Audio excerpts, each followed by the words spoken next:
Hello friends, I am Arpit and I am here with today's analysis. Today is 15th of March and we are going to cover one very important topic which is in news.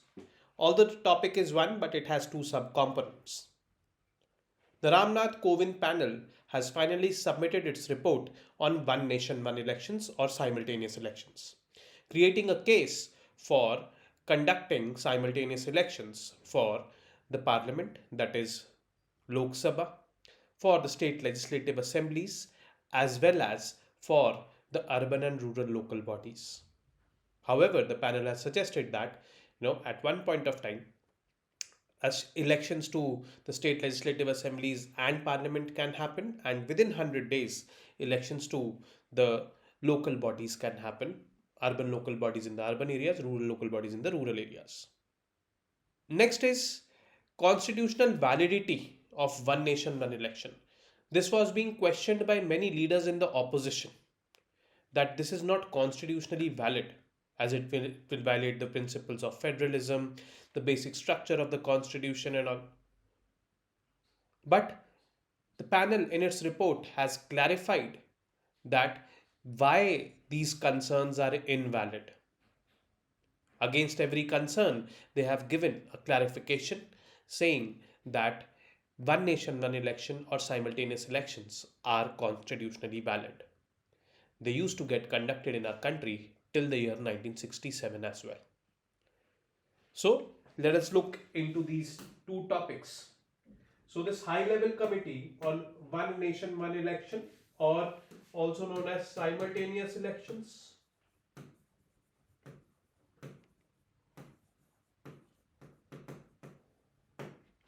submitted its report to the Indian President, Ms. Draupadi Murmu. Now, this report has 21 volumes, 18,626 pages, and 11 chapters plus annexures. Government has also published a list of FAQs, frequently asked questions, which these questions are addressing various key questions like what is the need of one nation one election.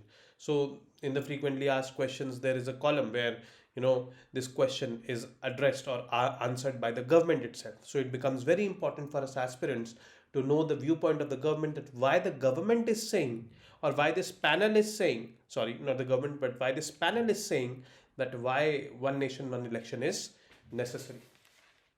Now, who were part of this committee? See, Mr. Ramnath Kovind was the chairman. It had members, Minister of Home Affairs or Home Minister, Mr. Amit Shah, former Rajya Sabha Leader of Opposition, Mr. Ghulam Nabi Azad, former Lok Sabha Secretary General Subhash C. Kashyap, former Chairman of 15th Finance Commission, Mr. N.K. Singh, Senior Advocate Mr. Harish Salve, former Chief Vigilance Commissioner Mr. Sanjay Kothari.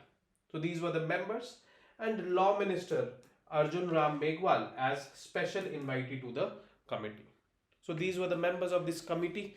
Members start from here, presided by the ex-president Mr. Ramnath Kovind, with the Law Minister Mr. Arjun Ram Meghwal as a special invitee. Now, what does simultaneous elections mean here? Does it mean simultaneous elections to the Lok Sabha and state legislative assemblies only? No. It transcends to the third tier as well. That is, elections to the Lok Sabha, all state legislative assemblies, and urban and rural local bodies, municipalities and panchayats they are. And these elections should happen at the same time. Means, as a voter, if I go vote once for voting. There are 3 EVMs in front of me. One EVM is for the Lok Sabha candidate in my constituency. One EVM is for the state legislative assembly. Another EVM is for the urban local body or rural local body, whatever the case may be. Now, currently all these elections are held separately. And this panel found out that, in a year, on an average, 5 to 6 elections are happening in the country of any level, Lok Sabha or state legislative assemblies or urban and local bodies. Lok Sabha to chalo, it happens once in 5 years. 2024 is the year of Lok Sabha elections. 2019 was earlier that year. But yes, in some state or the other, elections happen. So every year, and panchayat and urban local bodies elections also happen. So likewise, you know, there is a lot of pressure on the Election Commission of India and the State Election Commission. Election Commission of India is responsible for conducting elections at the Lok Sabha level and the State Legislative Assemblies level. So ECI is responsible for this. And over here, the State Election Commission is responsible. So they are busy every year. And it is not an easy task to conduct elections. Not an easy task at all. You have to mobilize a lot of government machinery.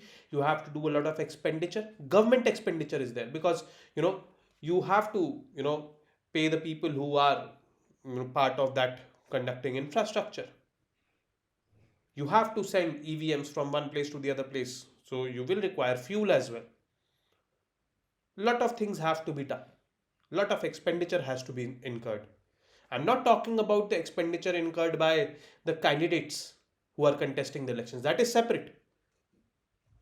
But on the government's part, that is ECI and State Election Commission, they have to conduct the elections, and on their part, the expenditure is there.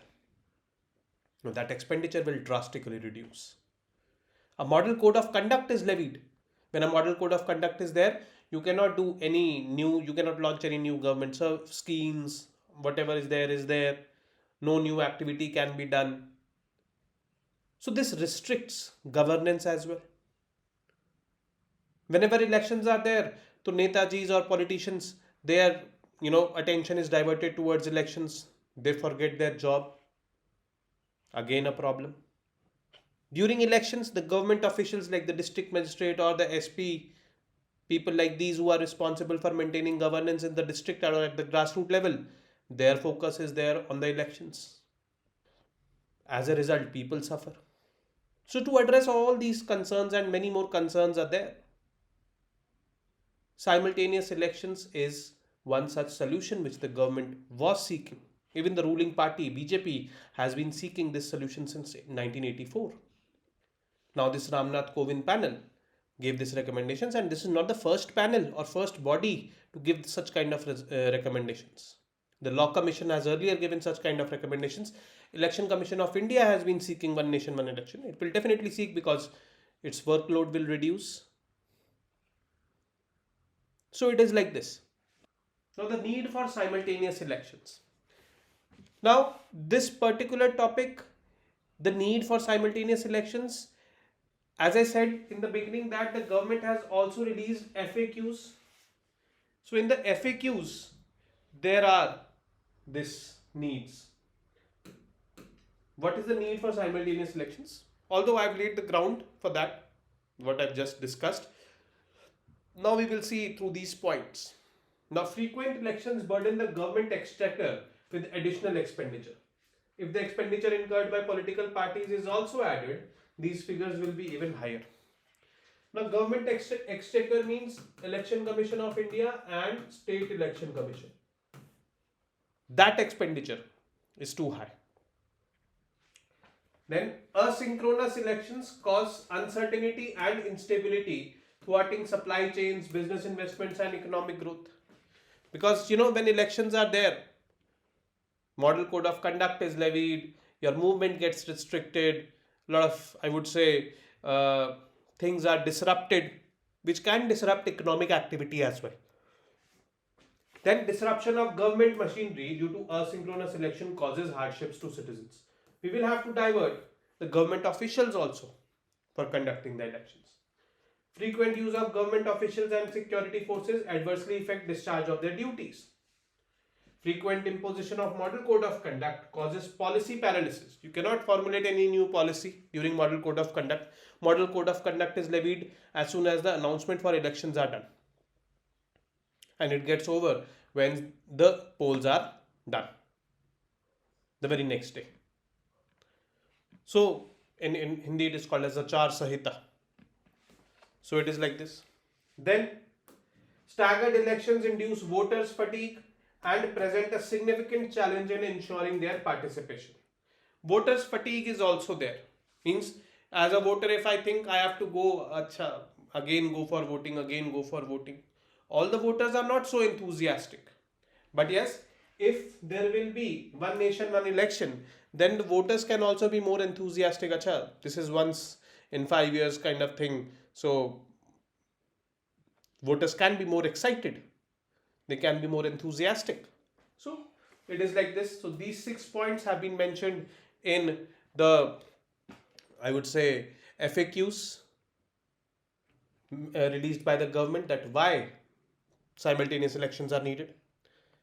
Now the recommendations of the KOVIND panel. First of all, it said that we have to amend the constitution. We will definitely have to amend the constitution. It should be amended to enable simultaneous elections in 2 steps. In the first step, simultaneous elections will be held to the Lok Sabha and state assemblies. So we have to have Lok Sabha plus state legislative assemblies plus urban local bodies or rural local bodies, panchayats and municipalities. Now in the first step, we will pick up these.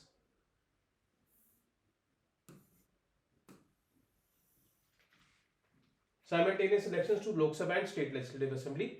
For this, no ratification by the states will be required. Why no ratification by the states will be required? Because conduct of elections for the State Legislative Assembly also is under the prerogative of the Parliament. What should be the electoral roll, or how should be the constituencies and all, delimitation and all, everything in any state is decided by the Parliament. So that is why very recently Jammu and Kashmir Delimitation Act was passed by the Parliament. So for conducting simultaneous elections in Lok Sabha and State Legislative Assembly, constitutional amendment will be required, but no ratification by the states will be required in this context. In the second step, elections to municipalities and panchayats will be synchronized with elections to Lok Sabha and state assemblies in such a way that the local body elections are held within 100 days of the elections to Lok Sabha and state assemblies. This will require ratification by not less than 1/2 of the states. Now this will require ratification. Half of the states should agree to this, that elections to the municipalities and the panchayats, that is the rural local bodies, should be held within 100 days of elections from elections to the state legislative assemblies and Lok Sabha, because they will be happening at one point of time, and within 100 days these also should happen. Then single electoral roll and election ID. For the purpose of preparation of single electoral roll and electoral photo identity cards for use in elections to all the 3 tiers of government. Now presently what happens is, a constituency may be different for a parliament and different for state legislative assembly, different for municipalities and rural local bodies. Now this and all the registered voters in that constituency is called as electoral roll. It is a list of all the voters. Now there needs to be a uniform electoral roll then. It is not like ki presently what is there ki the constituency for parliament elections is separate, constituency for the state legislative assembly is separate. So there are separate electoral rolls. So we need to have similar electoral rolls because elections will be similar. So that has to be done. And these amendments will require ratification by not less than 1/2 of the states. So ratification is required over here also.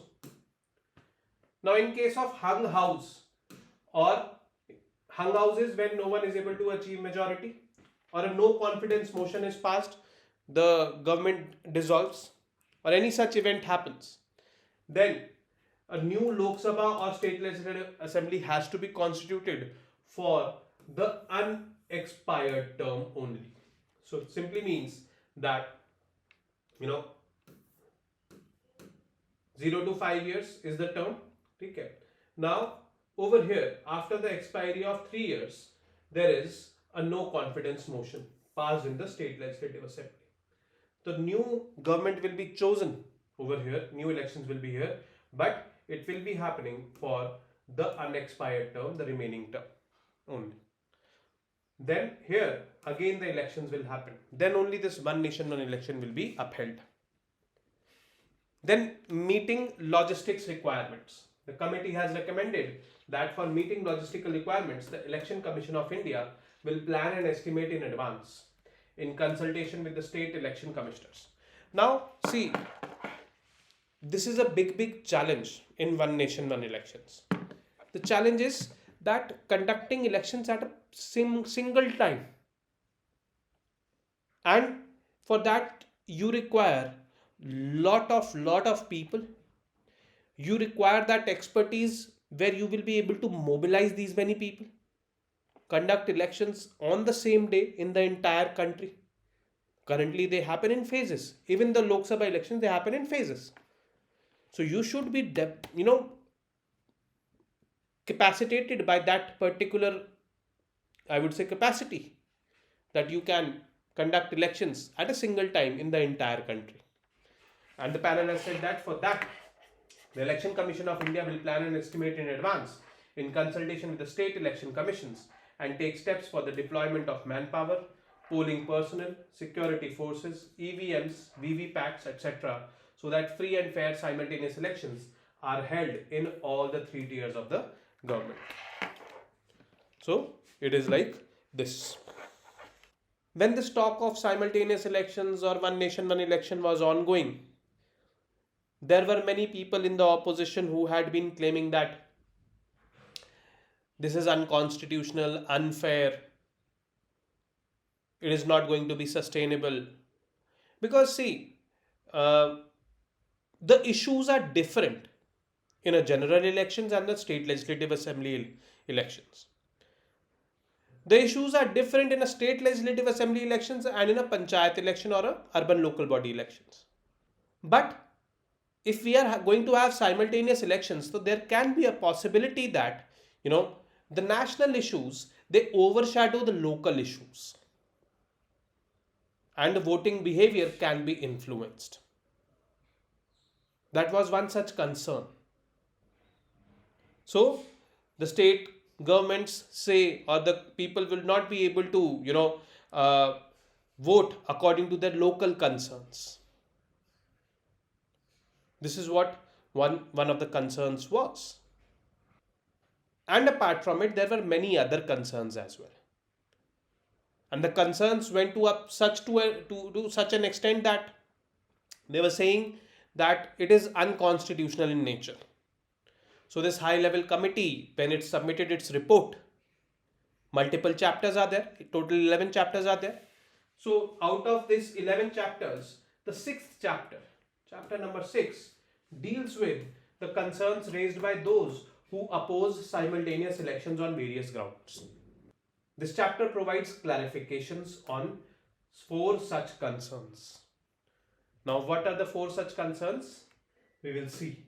First is it unconstitutional? It means simultaneous elections or one nation, one election. Is it unconstitutional and against the doctrine of basic structure? Now, this doctrine of basic structure was a judicial innovation which was outlined in 1976. In the 1970s, I would say, 1973 it was. Keshwar and Bharti case, where the Supreme Court identified certain elements of the Constitution and termed them to be as basic structure, like the fundamental rights or secularism or federalism. These are the basic structures. And what was the rationale behind identifying the basic structure? That the government has the power to amend the Constitution, but not the basic structure of the Constitution. The government cannot amend the basic structure of the Constitution. This is what was the rationale for that basic structure doctrine. So many political experts, especially from the opposition, they had been claiming that, this is unconstitutional and it is violating the basic structure of the Constitution. Now the concern was, opponents of simultaneous elections argue that they are unconstitutional as they require for premature dissolution of state legislative assemblies. Now what will happen? Just imagine a situation where this one nation, one election is getting implemented. Now, when it is getting implemented, so you will have to dissolve prematurely the state legislative assemblies who have their terms left, let's suppose 2 years, 3 years, and conduct elections prematurely. It would be against the will of the people who have chosen their representatives in the state legislative assemblies. The opponents also claim that as constitution mandates fixed terms for parliament and assemblies, any changes made to the terms would be against the basic structure of the constitution. You will be prematurely dissolving the state legislative assemblies so that one nation, one election can be, enabled. There they are saying that this is violating the constitution and the basic structure of the constitution because, you are reducing the terms of the assemblies. Now, the clarification given by the panel. Now, according to the report, there have been instances of legislative assemblies or parliament being dissolved sooner. It has happened in our country and very frequently it has happened. It is not something new which will happen when prematurely any house will get dissolved. For this purpose, it will happen for the first time. Then, the panel also says that Article 83 and 172 of the Constitution say that the term shall be 5 years and no longer. But don't fix the minimum number of years of the term at 5 years. Minimum number of years a house should be there is 5 years. This is not written. It is written that it should not be more than 5 years. Elections should be conducted. So minimum tenure is not fixed or mentioned in the constitution. So we can dissolve the house prematurely. There's nothing unconstitutional in that. This is what the panel says. Although it is a bit harsh, but yes, there is a loophole here and the panel has, I would say, taken advantage of the loophole. Is it against democratic principles? Now, one nation, one election would hamper the electoral process. The scheme would also violate the rights of citizens. This is the concern. The clarification. Report rejects the claim and says that simultaneous elections would rather ensure best utilization of time and resources of those involved in electoral process because elections will come once in 5 years. They would lead to a curtailment of the role of financial resources, which is one of the biggest concerns when it comes to free and fair elections. People will be spending less, and it is believed that if you have deeper pockets, you can spend more and create more influence on the people.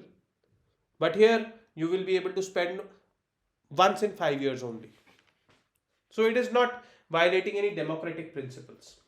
One nation, one election would also result in better governance as governments would not be driven by populist measures. Simultaneous elections neither stop someone from voting or participating in elections, nor dismantle the current system of free and fair elections. Hence, it is not against democratic principles.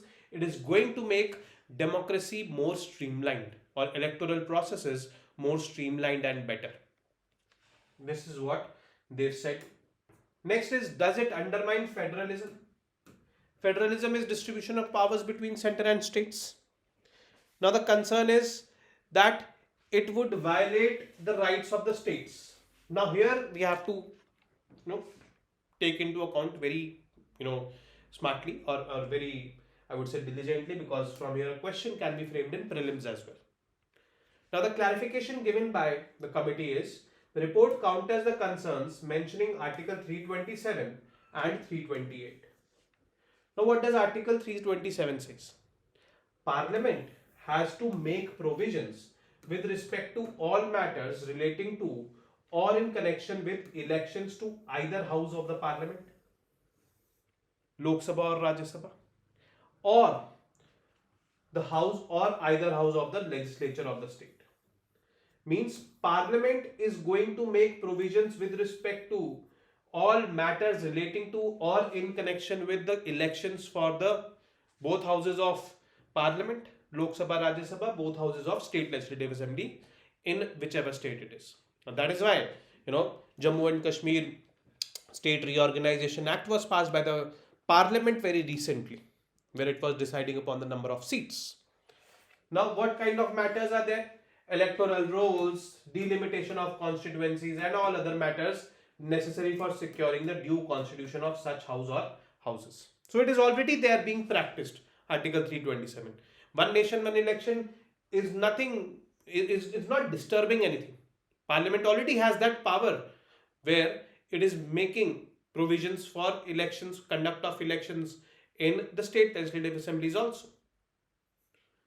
Article 328 on the other hand says that the state legislative assembly also can make laws on those matters on which the parliament has not made laws under article 327. If anything is left, अगर कुछ बच गया तो उस पे the state legislative assemblies can make laws. The states can legislate in relation to elections to their legislative assemblies. Obviously, when state legislative assembly is making a law, it will be making a law for its legislative assembly only, not the other state's legislative assembly. But to the extent it is not covered by parliamentary legislation. So the committee is saying that one nation, one election, simultaneous elections is not going to disturb Article 327, 328. They are going to remain the same as they were. And hence, there is no question that it is going to violate the rights of the states. If you say this is violation of the right of the state, Article 327, then the rights of the states are being violated right from the very beginning. That is 1950, from when the constitution has been promulgated. One nation, one election is not impacting anywhere over here.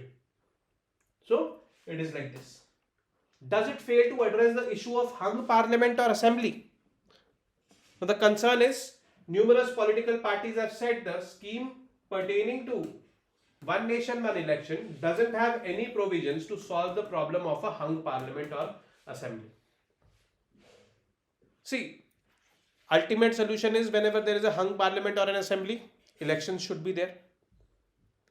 And the panel report is saying this, that when one nation, one election is implemented, then whenever a hung parliament or dissolution happens due to any reason, no confidence motion or any such reason, elections will be conducted and the government will be chosen for the remainder term, for the unexpired term.